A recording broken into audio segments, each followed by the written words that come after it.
तर नमस्कार मंडळी, मी तुमचा मित्र शैलेश आणि स्वागत करतो आपलं तुमच्या या माझ्या नवीन फायनान्शियल चॅनलमध्ये। तर आजच्या व्हिडिओमध्ये मी तुम्हाला समजून सांगण्याचा प्रयत्न करणार आहे की जे लोक चांगली गुंतवणूक करून जास्तीत जास्त नफा कमवण्याच्या उद्देशाने शेअर मार्केटमध्ये गुंतवणूक करण्याचा विचार करत आहे, किंवा मग जे असे काही लोक जे मोबाईलमध्ये यूट्यूब चॅनलमध्ये किंवा मग इंस्टाग्राम फेसबुक ID, तर यासारख्या चॅनलवर ॲड प्रमोशन पाहून की जे म्हणतात की शेअर मार्केट पैसा लावून मी एवढे पैसे लावून तेवढे अमुक कमवले, त्या व्यक्तीने तेवढे कमवले। तर या सगळं भूलथापांना बळी पडून जे लोक शेअर मार्केटमध्ये पैसा गुंतवण्याला येत आहे आणि पैसे गुंतवल्यानंतर त्यांना वाटते की खरंच मी कुठं ना कुठं माझ्या हातून चूक घडली आणि मला पाहिजे तेवढा परतावा ज्या अपेक्षेने मी या मार्केटमध्ये शेअर बाजारात गुंतवणूक केली होती ती गुंतवणूक मला आणि त्या गुंतवणुकीवर मला जो परतावा मिळणार होता तो मिळाला नाही आहे। तर अशा काही तुमच्यापैकी बरेच लोक असेल की ज्यांनासुद्धा हा असा अनुभव आला आहे। तर आजच्या या व्हिडिओमध्ये आपण या विषयी थोडीशी सविस्तर चर्चा करण्याचा प्रयत्न करणार आहोत की नेमके शेअर बाजारात गुंतवणूक करताना सर्वसामान्य जनतेने कोणत्या चुका करू नये किंवा कोणत्या चुका टाळता आल्या पाहिजे, जेणेकरून आपल्या मेहनतीचे कष्टाचे पैसे गुंतवणूक करताना जास्तीत जास्त चांगल्या पद्धतीने कुठे आपल्याला परतावा कमवता येईल याकडे जास्त विचार करता आला पाहिजे। तर आजचे व्हिडिओ सुरू करूया आणि सर्वात पहिले आपण समजून घेण्याचा प्रयत्न करूया की शेअर बाजारात गुंतवणूक करत असताना सर्वात पहिले जो कोणती टाळायची आहे तर ती आहे आपल्याला टिप्स म्हणजे काय आहे, तर तुम्ही जे यूट्यूब फेसबुक जसे एखाद्याचं मग ट्विटर अकाउंट असेल किंवा मग आजकाल ते टेलिग्राम लिंक एखादी व्यक्ती पाठवतो, तो ग्रुप जॉईन करायला लावतात आणि सांगतात की तुम्ही या तमुक कंपनीचे शेअर खरेदी केलात तर 10% वाढ होईल, एका दिवशी तुम्ही 20% कमवू शकता आणि आमच्या चॅनलवर तुम्ही मेंबरशिप जॉईन केली तर तुम्हाला आम्ही अमुक दिवशी एवढ्या टिप्स देऊ आणि तुम्ही करोडपती लखपती व्हाल। आणि काही लोक अशा लोकांना फॉलो करतात, पैसे भरून मेंबरशिप घेतात आणि कदाचित त्यांची फसगत होते आणि हे जोपर्यंत लोकांना समजते तेपर्यंत खूप उशीर झालेला असतो, लोकांच्या मेहनतीचा पैसा हा डुबलेला असतो। तर शेअर बाजारात गुंतवणूक करताना सर्वात मोठी पहिली गोष्ट जी कोणत्याही नवीन गुंतवणूकदारांनी करू नये आणि ती म्हणजे कोणत्याही व्यक्तीच्या टिप्स किंवा अशी काही मेंबरशिप आहे ती कधीही जॉईन करू नये। लोक म्हणतात की ज्या कंपनीत पैसे लावा त्या कंपनीत पैसे लावा, असं कधीही करू नका। जर तुम्हाला त्या कंपनीचं नॉलेज असेल, तुम्हाला खरंच शेअर मार्केटमध्ये येऊन शिकायचं असेल तर अशा भूलथापांना बळी पडण्यापेक्षा तुम्ही स्वतः संशोधन करा।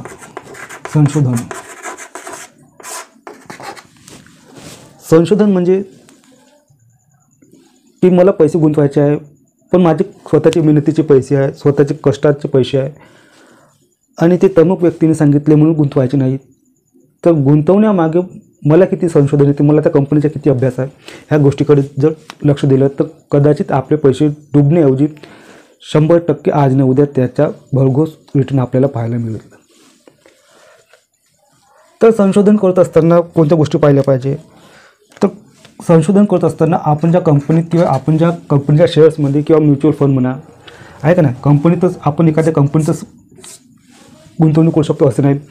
तर जसं की म्युच्युअल फंड आहे का नाही, म्युच्युअल फंड मग यामध्ये एक आपण लमसम पद्धतीने सुद्धा करू शकतो इन्व्हेस्टमेंट, आणि दुसरी पद्धत आहे आणि ती म्हणजे SIP नाही का।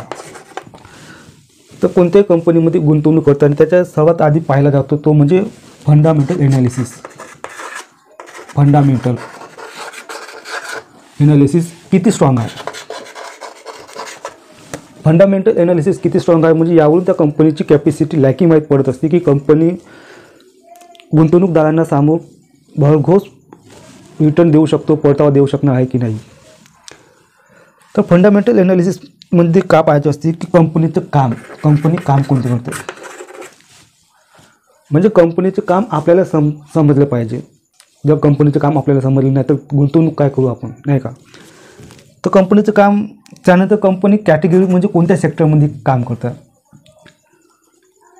कंपनी FMCG सेक्टरमध्ये आहे म्हणजे ज्या व्यक्तीला दैनंदिन गरजेकरता लागणाऱ्या वस्तू आहे अशा वस्तू कंपनी बनवत आहे, की मग कॉस्मेटिक जसे की मग केमिकल कंपनी आहे की नाही, किंवा मग IT सेक्टर कंपनी. तर अशा कंपनी म्हणजे कोणत्या नेमक्या सेक्टरमधली ती कंपनी आहे आणि कोणते काम करते हे तपासून पाहणं तेवढं महत्त्वाचं आहे.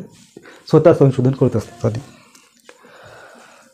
त्यानंतर कंपनीचा आहे कॅटेगरी, म्हणजे कंपनी स्मॉल कॅप आहे, मिड कॅप आहे की लार्ज कॅप आहे. म्हणजे स्मॉल कॅप कंपनी म्हणजे की ज्या कंपनी इंडेक्समध्ये 250-51 रँकपासून वरच्या जी रँक असते त्या कंपन्या सर्व स्मॉल कॅपमध्ये येत असतात आणि त्याची जे बाजार मूल्य असते ते 5,000 करोडपेक्षाही कमी असते. त्यानंतर मग मिड कॅप येते. तर मिड कॅप कंपनी हे 101 क्रमांकापासून तर 250 क्रमांकापर्यंत येत असते आणि त्याचे मार्केट कॅप हे 5,000 करोड रुपयापासून ते 20,000 करोड रुपयाच्या आतमध्ये येत असते. त्यांना आपण मिड कॅप म्हणतो. आणि लार्ज कॅप कंपन्या म्हणजे की ज्या कंपनीचं मार्केट व्हॅल्युएशन म्हणजे ज्या कंपनीचं बाजारात जे मूल्य असते ते 20,000 करोड रुपयापेक्षा जास्त असते. तर संशोधन करत असताना आपल्याला हे सुद्धा पाहणं गरजेचं आहे की कंपनी स्मॉल कॅप आहे, मिड कॅप आहे की लार्ज कॅप आहे, नाही का. आणि त्यानंतर मग कंपनीची बॅलन्स शीट पाहता आलं पाहिजे. बॅलन्स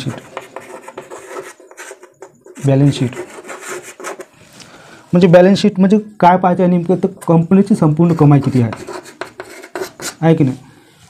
बॅलन्स शीट पाहत असताना कंपनीची कमाई हे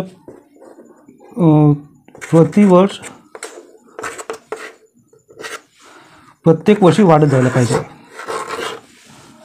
म्हणजे 2021ला कंपनीची जर कमाई 20,000 करोड असेल तर त्याच्या पुढच्या वर्षी म्हणजे 21 त्यानंतर 22मध्ये 21,000 करोड, 22,000 करोड असं प्रत्येक वर्षी म्हणजे काही ना काही पर्सेंटेज वाढत जायला पाहिजे. कमाईसोबतच मग दुसरी गोष्ट पाहण्याची ती आहे नेट प्रॉफिट म्हणजे कंपनी किती प्रॉफिटमध्ये आहे. तर कंपनीचं प्रॉफिटसुद्धा पाहणं तेवढंच गरजेचं आहे की कंपनी प्रत्येक वर्षी कंपनीचं नेट प्रॉफिट हे वाढत आहे की नाही, नाही का. त्यानंतर कंपनीचे ॲसेट म्हणजे कंपनीकडं एकूण किती संपत्ती आहे की ज्यामुळे ते वस्तू आहे, संपत्ती आहे की ज्यामुळे कंपनी आपली आवक वाढवू शकतो. त्यानंतर दुसरी गोष्ट म्हणजे कंपनीचे लायबिलिटीज म्हणजे ज्याला आपण म्हणतो दायित्व ज्याला आपण जिम्मेदारीसुद्धा म्हणतो. तर कंपनीकडे जिम्मेदारी किती आहे हे सुद्धा पाहणं गरजेचं आहे. जसं कंपनीचं ॲसेट प्रत्येक वर्षी वाढत जायला पाहिजे तसंच दायित्वसुद्धा कंपनीचं अगदी उलट म्हणजे ॲसेटचं अगदी उलट दायित्व कमी होत जायला पाहिजे. आणि एक सर्वात महत्त्वाची बाब म्हणजे ॲसेट हे लायबिलिटीजपेक्षा जास्त असायला पाहिजे. म्हणजे ॲसेट हे कंपनीचे 20,000 करोड असेल तर कंपनीकडे लायबिलिटीज हे 20,000 करोडच्या आतमध्ये किंवा निम्म्यापेक्षा कमी असायला पाहिजे. आणि सोबतच कंपनीचं जे कंपनीकडे नाही का हा फ्री कॅश फ्लो असायला पाहिजे. कॅश फ्लो म्हणजे नगदी पैसा. अडीअडचणीच्या वेळेस काय होते की आपण जो इमर्जन्सी फंड म्हणतो, जसं आपण 2-4 महिन्याकाठी 5-6 महिन्याचं अरेंजमेंट होईल, आपला घर खर्च चालेल याकरता जो आपण इमर्जन्सी फंड उभा करून ठेवतो बाजूला, तसाच कंपनीसुद्धा आपला फ्री कॅश फ्लो हा काही सिक्युरिटी फंड म्हणून बाजूला शिल्लक ठेवत असतो. तर इमर्जन्सी टाईमला कंपनीकडे हा फ्री कॅश फ्लो असते खूप गरजेचं आहे.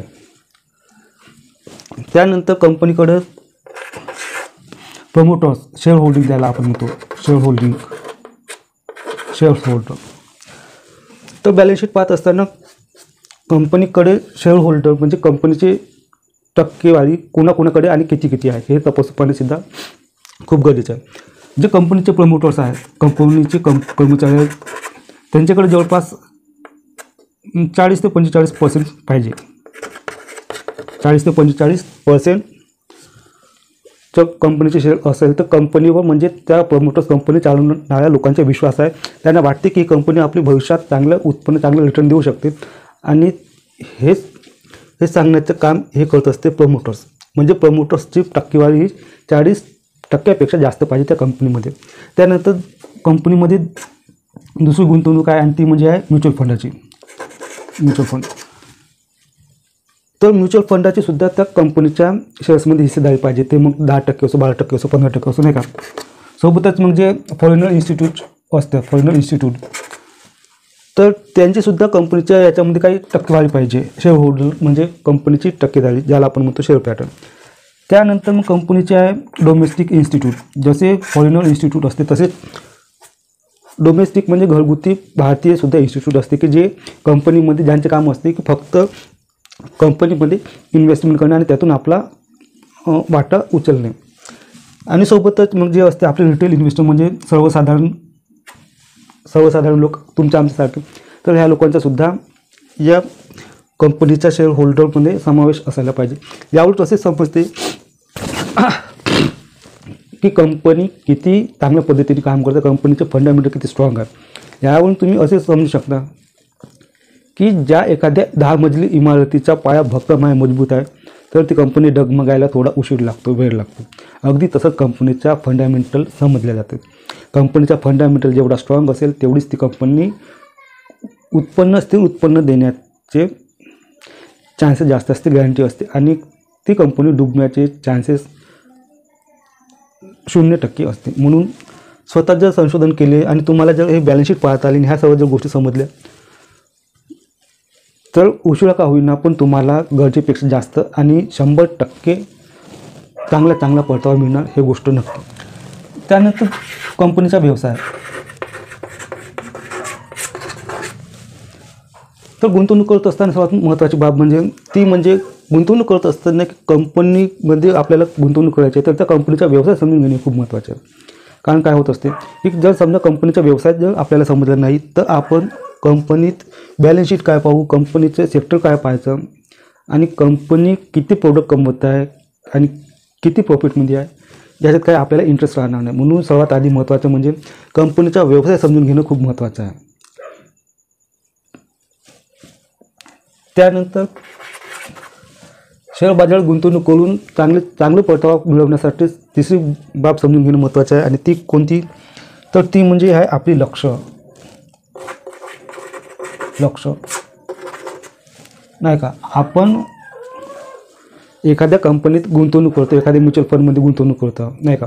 मग ती कंपनी स्मॉल कॅप असो, लार्ज कॅप असो की मिड कॅप असो, तसेच म्युच्युअल फंड पण आहे किंवा मग रिअल इस्टेट आहे. तर त्यामध्ये आपण गुंतवणूक करत असताना आपलं लक्ष हे डोळ्यासमोर ठेवायला पाहिजे आणि ते खूप महत्त्वाचं आहे.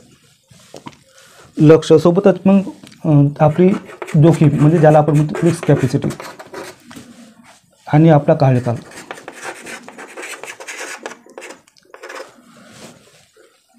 तर डोळ्यासमोर हे आपलं ध्येय असायला पाहिजे, आपलं लक्ष असायला पाहिजे, गोल.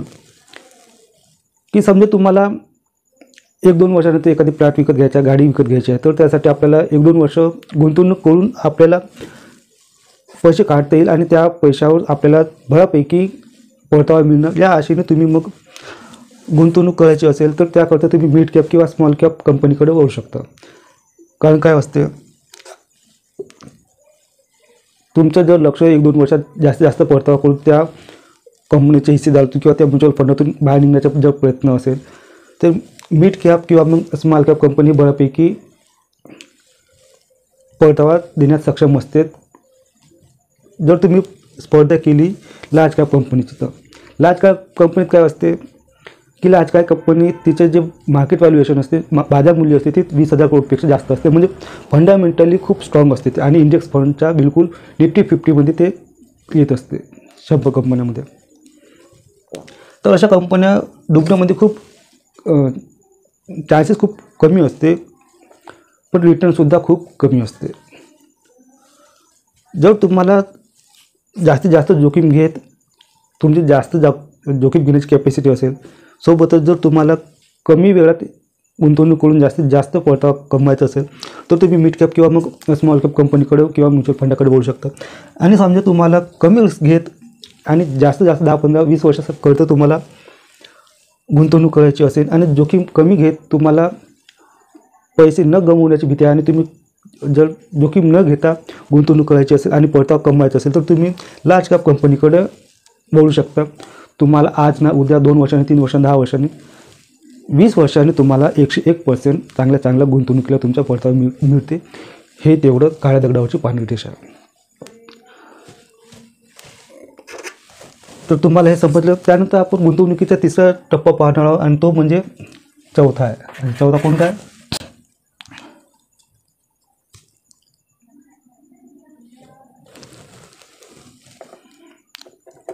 लोकांकडे पण गुंतवणूक करू नका.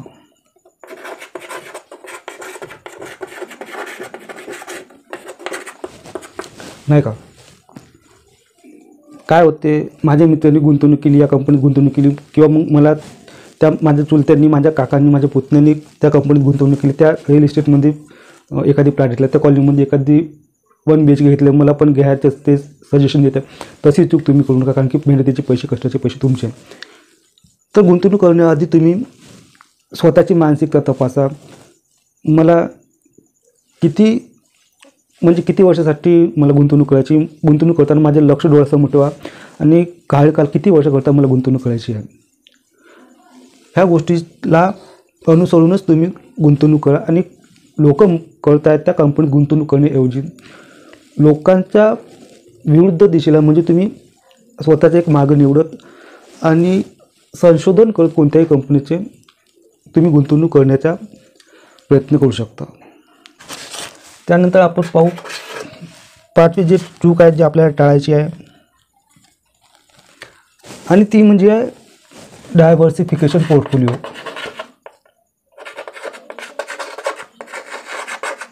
डायव्हर्सिफिकेशन, ज्याला आपण म्हणतो वैविध्यपूर्ण पोर्टफोलिओ. तर डायव्हर्सिफिकेशन पोर्टफोलिओ ज्याला आपण म्हणतो वैविध्यपूर्ण पोर्टफोलिओ, हे काय असते? तर कधी कधी काय होते की एखादी अमुक कंपनी किंवा अमुक सेक्टर ही जास्त चांगल्या पद्धतीने परफॉर्मन्स करते, चांगला परतावा देत असते, परंतु जे आपली कोरोनासारखा महामारी रोग येऊन गेला, त्यामध्ये सर्व कंपनीच्या सेक्टरमध्ये सर्व कंपनी डाऊन चालत होत्या, पण एक कंपनी, एक सेक्टर अति उत्साहाने त्यात गुंतवणूक करून परतावा मिळवत होती, आणि ती कंपनी होती, ते सेक्टर होतं मेडिकल सेक्टर, मेडिसिन.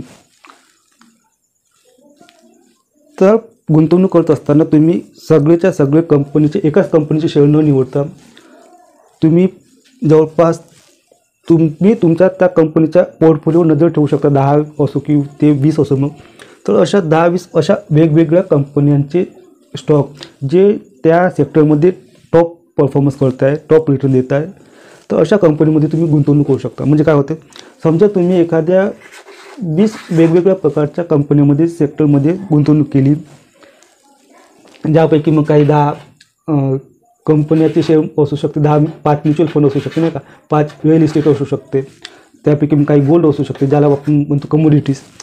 तर काय होते की समजा तुमच्या या 20 कंपन्यापैकी 1-2 कंपनी डुबली किंवा मग मायनसमध्ये रिटर्न देत आहे, ही बाब तुम्ही गुंतवणूक करताना डोक्यातून काढून टाका की मी 100% नफा कमवीन. काही वेळ आपल्या विचाराच्या उलटसुद्धा होत असते, आणि 20% परतावा कमवण्याच्या उत्साहात कधीकधी 2-4%, 10%पर्यंत 20%सुद्धा मायनसमध्ये जात असते.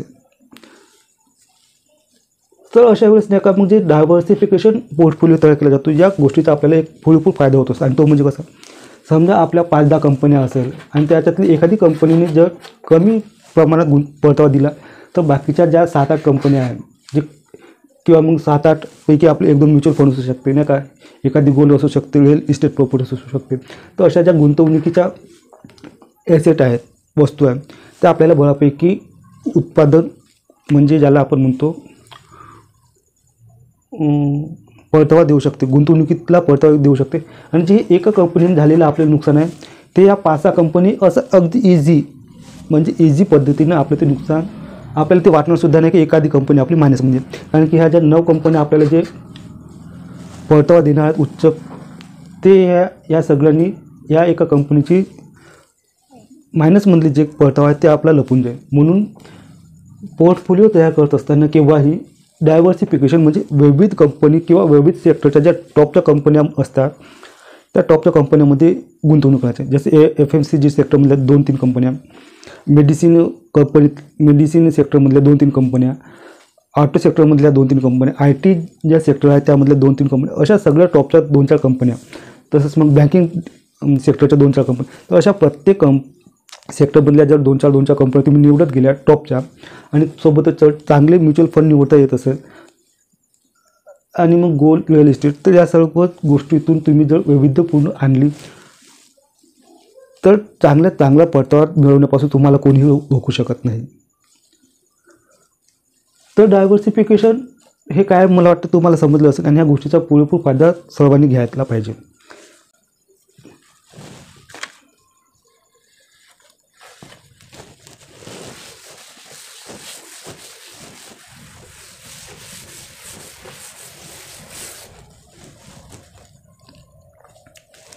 त्यानंतर आपण पुढचा मुद्दा पाहू आणि तो म्हणजे ताबडतोब अपेक्षा. कधी कधी काय होते, जे उतावीळ गुंतवणूकदार असतात त्यांना असं वाटत असते की मी आज लगेच गुंतवणूक करतो आणि उद्या परवाला एका महिन्यात 10% 20% प्रॉफिट कमवतो. तर अशी अपेक्षा ठेवणारे बहुतेक मूर्ख असतात. तर तुम्ही मार्केटच्या हिशोबाने चालायला पाहिजे. मार्केट काय म्हणत आहे हे तुम्ही समजून घ्यायला पाहिजे. मार्केट असं वळत गेलं पाहिजे किंवा खाली चालले पाहिजे असं काही नसते. मार्केटमध्ये खाली अपडाऊन असे चालू असते आणि नेहमी चालू असते. तर मार्केटच्या तुम्ही अशा अप अँड डाऊनच्या पद्धतीने जर तुम्ही विचार केला तर दोन्ही पद्धतीने संधी आहे. तुम्ही दोन्ही पद्धतीचा चांगला वापर करून चांगला परतावा मिळवू शकता. तर तुम्ही गुंतवणूक करत असताना एकाच वेळी संपूर्ण गुंतवणूक न करता बाजाराशी निगडीत सर्व प्रश्नाचे समाधान करून स्वतःचं संशोधन करून थोडे पैसे वेळोवेळी जर गुंतवले तर कालांतराने तुमचा एक चांगला पोर्टफोलिओ तयार होऊ शकतो. तर गुंतवणूक करत असताना ताबडतोब परताव्याची अपेक्षा ठेवणे कधीही चुकीचे. परंतु तुम्हाला जर चांगलं गुंतवणूक करून परतावा मिळवायचा असेल तर कालांतराने समप्रमाणात थोडा गुंतवणूक करून जेव्हा मार्केट पडत असेल तेव्हा गुंतवणूक करून जेव्हा मार्केटवर जाते इथे तुम्ही प्रॉफिट बुक करू शकता. त्यानंतर गुंतवणूक करत असताना आपण पुढचा मुद्दा समजून आणि तो म्हणजे आहे की मागील कामगिरीवर विश्वास ठेवू नका. मागील कामगिरी. तर माझे सांगण्याचं तात्पर्य एवढं की एखादी कंपनी, एखादी सेक्टर किंवा एखादी mutual fund, real estate, commodities ही मागच्या वर्षी जेवढा परतावा देईल ही प्रत्येक वर्षी त्याच पद्धतीने परतावा देईल याची शक्यता खूप चान्सेस कमी असते. कारण की काय होत असते, मार्केट हे प्रत्येक दिवशी, प्रत्येक आठवड्याला, प्रत्येक महिन्याला, प्रत्येक वर्षाला अपडाऊन आणि त्यांची कमी जास्त होण्याची जे व्हॉलेटिलिटी राहते ते सुद्धा कमी जास्त होत असते. म्हणून बाजारात गुंतवणूक करत असताना जेवढा परतावा मागच्या वर्षी किंवा त्याच्या मागच्या वर्षी मिळाला होता तेवढाच परतावा यावर्षीसुद्धा मिळेल याची अपेक्षा ठेवणे हे चुकीचे आहे. तर गुंतवणूक करत असताना मागील परताव्याचा अभ्यास करत कंपनीचे स्टेटमेंट पाहत किंवा मग एखाद्या म्युच्युअल फंडात जर तुम्ही गुंतवणूक करत असाल त्या म्युच्युअल फंडात फंड मॅनेजर कोण आहे, त्या फंडाची मागील 2-4 वर्षाची कामगिरी कशी आहे, त्या म्युच्युअल फंडात परतावा देण्याचे जे सातत्य आहे ते आहे की नाही, ह्या गोष्टीचा सुद्धा तुम्ही विचार करायला पाहिजे गुंतवणूक करत असताना. त्यानंतर पुढचा मुद्दा आहे गुंतवणूक करत असताना आणि तो म्हणजे सातत्य.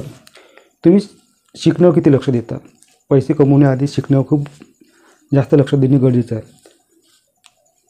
तुम्ही जर पैसे कमवण्याचा विचार केला तर शिक्षण होणार नाही आणि शिक्षण केले तर तुम्ही पैसे कमवू शकता. त्यामुळे काय, शिक्षण शिकण्याचा प्रयत्न करा. कारण जेवढे तुम्हाला ज्ञान असेल तेवढे तुम्ही चांगल्या पद्धतीने संशोधन करून बॅलन्स शीट वाचून आणखी काही चांगल्या गोष्टी अनुसरण करून चांगलं तुम्ही गुंतवणूक करू शकता आणि त्या गुंतवणुकीतून तुम्ही चांगला परतावा मिळू शकतो. तर ह्या ज्या काही गुंतवणूक करताना ज्या होणार सर्वसाधारण आपल्या चुका आहेत ह्या मी तुम्हाला सर्वसाधारणपणे समजवण्याचा प्रयत्न केला. कारण जे लोक एक्सपर्ट आहेत, जे मागील 4-5 वर्षापासून किंवा 10 वर्षापासून जे शेअर बाजारात गुंतवणूक करत आहेत, त्यातून मोबदला म्हणून चांगला परतावा कमवत आहेत, त्यांना ह्या सगळ्या गोष्टी सांगण्याची गरज नाही. गरज आहे ती फक्त आम्हा जे तळातले लोक आहे आणि जे नवीन यूट्यूब, फेसबुक, ट्विटर, टेलिग्राम यासारख्या चॅनलच्या माध्यमातून ॲड पाहून जर शेअर मार्केटमध्ये गुंतवणूक करण्याचा प्रयत्न करत असेल तर हा व्हिडिओ त्यांच्यासाठी.